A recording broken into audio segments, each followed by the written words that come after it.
What a headshot! What a head! How's it guys, this is Dayvy, FPL, and welcome back to the Fantasy Premier League video here on my channel. And on this video, I'll be taking you through my very own team selection for the upcoming double game week 32. So the back-to-back doubles are finally here. We'll be using a chip at least in one of those game weeks. And at the moment, it's currently looking like the bench boost in this upcoming 32 double. Now, if you guys are on the game week 33 double, that's perfectly fine for your bench boost. You guys just have to assess your bench and decide what's better this week or next week. And hopefully it's going to allow you to maximize your potential from the chip. Now, if you guys are lucky enough to be on the triple captain this week and the bench boost next week, at least that's the strategy I would go for. You're probably looking at quite a rise in ranks over the next 2 weeks. But in this video, I'll be going through a quick run through of how game week 31 ended. I did my transfer plan before the Newcastle game, and having 3 players, I rose in rank quite a bit. Then I'll be jumping into all the goodness for game week 32, how's my bench boost looking for the upcoming double, as well as a potential transfer plan that I have to make. So if that's something you guys are interested in, sit back, relax, and let's get straight into it. So going over a quick review of how game week 31 ended, as mentioned, Newcastle taking on Leicester, and I had 3 players in that respective fixture. Now, as you guys can see, lucky enough, a green arrow at the moment, 58 points, taking us to 77k. This could have been a lot better if all my Newcastle players ended up returning. Now, starting off from the defense, we had Dan Burn for his 6-pointer. A little bit disappointed here, I could have afforded Livramento, but I didn't really like his attacking threat. Ironic that he went and got an assist plus 2 bonus points. So Dan Burn has to make up 5 points in the upcoming double game weeks. I still have faith in him to score a header though. But just the clean sheet for Dan Burn wasn't too shabby. However, the main performer and the star of the game week was definitely Murphy, a massive 16-pointer after 2 goals. And I kind of just wish that I captained Murphy over someone like an Isaac or a Salah. 16 points is a little bit unexpected though, definitely from kind of a cheap option. But I'll take those points any day of the week. So I guess if you guys are looking for an in-form Newcastle midfielder for the upcoming doubles, I guess Murphy might be the one to look at. I already alluded to the fact that Isaac captaincy did end up being a fail, as you guys can see, only the 4 points. Now it's funny how kind of FPL works. We had rumors the entire Monday that Isaac was going to be benched or at least out of the squad, and people going over the scenarios of who would come off their benches. What ends up happening, those fake rumors or those kind of in-the-know accounts were wrong. Isaac starts this one, but ends up blanking as a result. I don't really know how he ended up blanking. In hindsight, if I knew he was going to start against Leicester and get the majority of minutes, I still would have captained him. But the reason it's so bad is the fact that I had Eze on the bench. Now, I'm not blaming Isaac for benching Eze in my team, that's obviously my own problem. But since Salah was my vice-captain, I would have got the blank doubled anyways. So those Eze 9 points would have been straight profit to the bank account, and that green arrow would have looked even better. But I guess it just wasn't our day. This is quite annoying though. After 2 successful Salah blanks, we only have 1 Mamush goal to show for it. So comment down below, how did your game week end up going? Were you like myself on the Isaac captaincy, or were you guys just happy to see him blank? Now the rest of our bench was pretty kind of acceptable. We had obviously the Gabriel injury, Verbruggen lost the clean sheet, Williams got an assist. And going over a quick review of our starting 11, Edison between the sticks got us yet another clean sheet. Really has been quite clutch over the previous 2 games, especially with Raya losing the clean sheet. And that included Guardiola on our back department, who got an extra 3 bonus points. Unfortunately, as mentioned, Saliba no clean sheet there, but the fact that most people have the double up with Raya, this might have been good luck. I was hoping that he starts after that Real Madrid victory. Then our midfield department, I'm just happy that Murphy didn't take on from these other players. As you guys can see, Salah, Palmer and Sarr all ended up blanking. So the reason I went for Sarr over Eze was the fact that positionally he might have been better in and behind this Brighton high line. But I should have just gone for Eze and that lower effective ownership. Now up front, Mateta did end up scoring, but Mamush ended up blanking. Just happy to see Mateta back on the score sheet though. So that's going to round up our team review. In terms of the midfield department, super disappointing. Murphy did redeem them though. And that takes us to 58 points and a 77k overall rank. In the comments down below, how did your game week go? Always interested to see how your overall rank is looking at this stage of the season. Don't worry too much though. With chip season just starting, you guys can make massive green arrows from now to the end of the season. Now before we go over my transfer plan, which will heavily revolve around Gabriel out, I'm going to talk about my actual current team selection and the reason why I'm looking to actually bench boost. So as you guys can see, bottom of the screen, we've changed the bench to green to kind of show you guys that I'm looking to activate the bench boost. And at the moment, it's Edison, Mamush, Williams, and then Gabriel. Now don't worry, I won't be kind of bench boosting Gabriel unless he miraculously recovers from his injury. I'll use one of my 2 free transfers to find a replacement. Now this might not be the final bench. I always like to pick the bench I would have if I wasn't bench boosting, just to show how much value I actually got out of the chip. So you guys mustn't put your double game week players on the bench if you want to see the true extent. I do think Edison, Mamush, and Williams though are pretty much a correct representation. Now because I don't own those Crystal Palace defenders, I do hope Mamush scores a few goals, and Williams also has a strong fixture against Everton.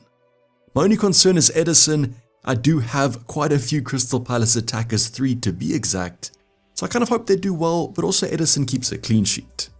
So I'm definitely not putting all my eggs in one basket here. I'm splitting the odds. Hopefully Edison does keep a clean sheet, and then whoever I bring in for Gabriel will also be bench boosted. Now with Edison on the bench, it's because Verbruggen is between the sticks. Leicester at home is definitely a better fixture. I'm not going to go for a fake bench boost. Now backline is probably the department that you guys could argue. For example, Guardiola could be on the bench, just with the aforementioned having 3 Crystal Palace attackers. Dan Burn obviously has the double game week. Man United and Crystal Palace is a great double, but like with Guardiola, they have the second fixture against Crystal Palace. So let's maybe just hope that our Newcastle assets keep the clean sheet in the first fixture and then concede a bunch of goals in the second. Then Saliba with Brentford, there is some question marks about a potential start here. The saving grace might be the fact that Liverpool drop points on the weekend, and therefore Arsenal have to keep on winning to challenge for the title. What I think might actually happen is this might be a full strength squad. We'll then have the Real Madrid second leg, but after that there could be some rotation, as I think Arsenal face Ipswich, which is obviously an easier fixture. Brentford at home should be okay, but it might still be a tough one. At the moment though, only one Arsenal defender.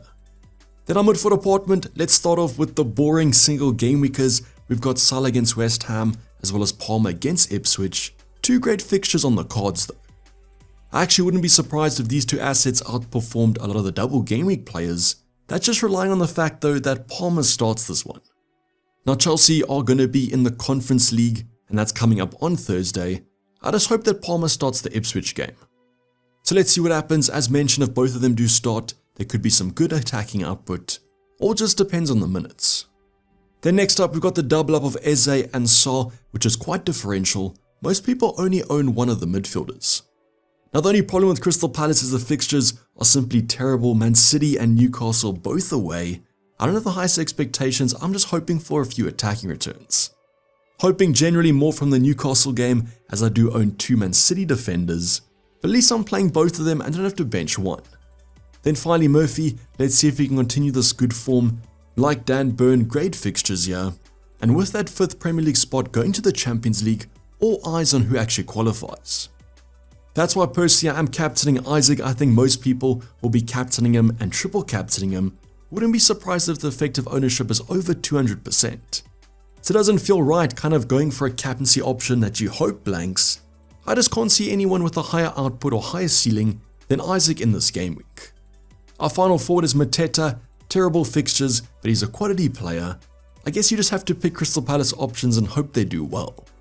All I can say though is I do favour these from a more attacking to defensive point of view, as I can see both sides scoring against Crystal Palace.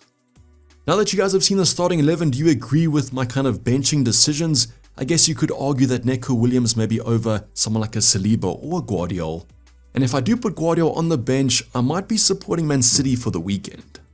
You guys let me know if you would actually bench boost this minus Gabriel, and if you are bench boosting, what's your bench looking like?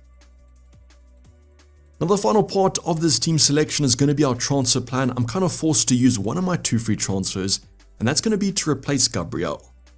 Now a little bit annoying there that Gabriel got injured. I do feel like in these upcoming fixtures there was great potential, and I was hoping to save as many free transfers as possible. Now after doing some thinking and some future planning, I'm actually going to break this down into double Game Week 33 in combination with Game Week 32. Now Game Week 32 is actually a pretty strange one. We have it in between these kind of European competitions, and that's why there might be some heavy rotation with Arsenal assets. Not to mention Aston Villa as well facing PSG tonight and then on Tuesday. So quite a quick turnaround for most of these kind of Champions League squads. So fast forwarding one more game week to double game week 33, and at the moment my transfer plan is to prioritize Saka, and that's because I think he's the best Campsy option. I've already spoke about that Ipswich game probably being the one to target, and therefore Saka might be the best Campsy option. So my plan at the moment is to take Cole Palmer out for Saka, and that's going to be a downgrade, so I have a bit of money to spend. Now my original plan was actually to take out Isaac. Newcastle have some tougher fixtures coming up, and therefore go for Ollie Watkins. Slight concerns about a potential injury and his minutes being managed though. Probably want to get Ollie Watkins in this week, as yes, Southampton, the double isn't that great, but this was my original plan for next game week. So what this plan allows me to do is complete my Arsenal triple up in game week 32, and therefore I would be doing a sideways move of Gabriel to another Arsenal defender. Now at the moment there's kind of a more exciting pick and a more boring pick. It's going to be Timber and Kyriar, obviously Timber being the more exciting pick. Just naturally a centre back versus a fullback. The fullback should be more attacking, but where this gets quite tough is predicting who starts the next 3 Premier League games. So just to reflect, Champions League game on Tuesday against Real Madrid. Now in game week 32 they have Brentford at home, and then Real Madrid again in the midweek. Then after that they do have the double game week where we have some easier fixtures, and that's why it's quite hard to predict Arteta's mind in this one. My current thinking is that I do believe Kyriar is slightly more nailed, just because with Timber, Ben White is a natural replacement, but I guess Timber could also play centre back. Maybe with Kyriar, because he hasn't played the majority of games this season, Arteta might want to get some rhythm, and as a centre back you don't necessarily need the highest fitness. So even though Timber might offer more attacking threat, I feel like Kyriar might be more nailed, and that's what I might go from if I want to complete my Arsenal triple up this week. Just a reminder, Saka will come in next week, and as well as Ollie Watkins, obviously depending on the injury situation. Now unfortunately Brentford at home might not be the highest kind of clean sheet chance, but Arsenal are quality defence, so whoever they put out there I feel like they might get the job done. As mentioned though, it is quite hard to predict who's going to start the next 3 games, as you want your double gaming players to play the majority of fixtures. Now there's another plan that I was actually looking at, and it's to avoid the kind of double up in the Arsenal defence, and therefore let's go back to Saka. Now the priority will stay the same, Palmer out for Saka, but now we could go for another Arsenal attacker, and that's going to be Marino at 6.1 million. Now this will probably be for Murphy as a replacement. After game week 32, don't need those Newcastle assets, and that's why this might be quite a nice differential compared to the double up in defense. Now I feel like Marino might be quite nailed. Yes, he might be rested this week or the following week, but because at the moment he's one of the main attackers, I feel like a pretty safe play to go for the double. As mentioned, also a little bit of a differential there. Most people do own the double up in defense, and therefore I've already completed my triple up next week with Marino. So now this week it opens up the possibilities. We do have a few teams to target with great fixtures in double game week 32, but they're all single game weekers. An extra talking point with these players is I probably will have to start them next week as well, and therefore I'm looking for players that have 2 good fixtures in the next 2 game weeks. So at the moment I've broken it down to 3 teams and my preference from each of those teams. Let's start off with Estupiñán from Brighton. Now you guys know Estupiñán historically has been quite an attacking defender, and he has Leicester at home this week. Only downside is that Faneke got a red card. Also next week Brentford away is not the best fixture there, don't think it's a clean sheet. And also in blank game week 37, he has Liverpool at home.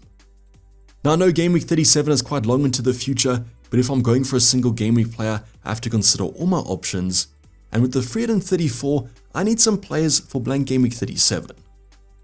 Let's go over a different variation, and that's going to be Aston Villa with Konza. Now same with Arsenal, quite hard to predict who starts this one, but as far as I know Konza might be more nailed even though he was benched last week.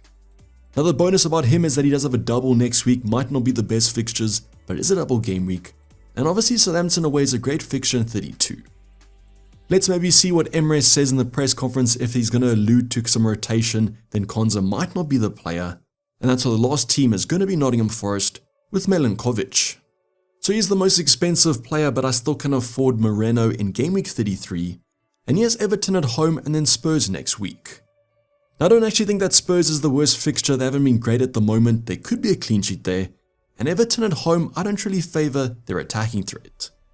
Now the bonus about going for Nottingham Forest players is they do have a chance of doubling in Game Week 36, and if they don't, they have a great fixture with West Ham away.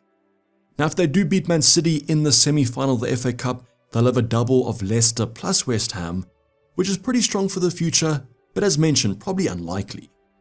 Now I would probably say that the Nottingham Forest team is the safest out of all these selections.